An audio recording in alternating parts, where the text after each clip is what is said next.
Saya ni gelap daripada lahir Kak Lin. Bukan sebab sunburn ke apa. Kalau ambil apa-apa, pakai apa-apa ke, memang susah lah Kak Lin nak putih. Memang susah. Itu salah seorang customer Kak Lin. Nama dia Ika. Okey, dia umur 31 tahun. Okey, ni tangan adik Ika kita.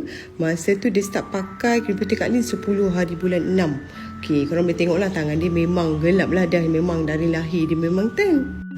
Adik Ika kita ni macam-macam dah dia cuba. Memang susah nak nampak result. Tapi dia sabar. Dia konsisten pakai krim putih Kak Lin. Dia dengar Kak Lin kata kena konsisten. Jadi dia pun konsisten pakai krim Kak Lin setiap hari. Lepas dia cuba krim putih Kak Lin lebih kurang sebulan. Taklah, sebulan lebih. 15 hari bulan 8. Ini gambar tangan dia yang terbaru. Tada! Nampak tak? Aduh lah banyak beza dia. Beberapa tone. Belum lagi putih melepak dik. Tapi nak ke arah itu. Nampak perbezaan dia. Nampak ke? Nampak? Yang paling best korang, suami dia siap puji kulit dia makin cerah.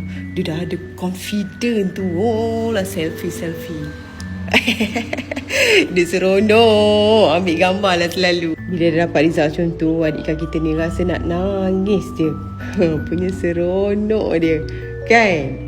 Mana-mana yang memang asal kulit gelap tu sayang, konsisten je lah sayang. Kalau awak pakai sebekas tak nampak lagi, awak teruskan sahaja. Ya, konsisten je. Kak Lin tak boleh nak janjikan awak bulan dan bintang. Hanya sebekas ni putih Kak Lin dah boleh putih. Tak boleh sayang. Ya, Alhamdulillah bukan seorang dua dah yang berjaya. Ramai dah berjaya termasuk adik Ika kita ni. Happy Kak Lin.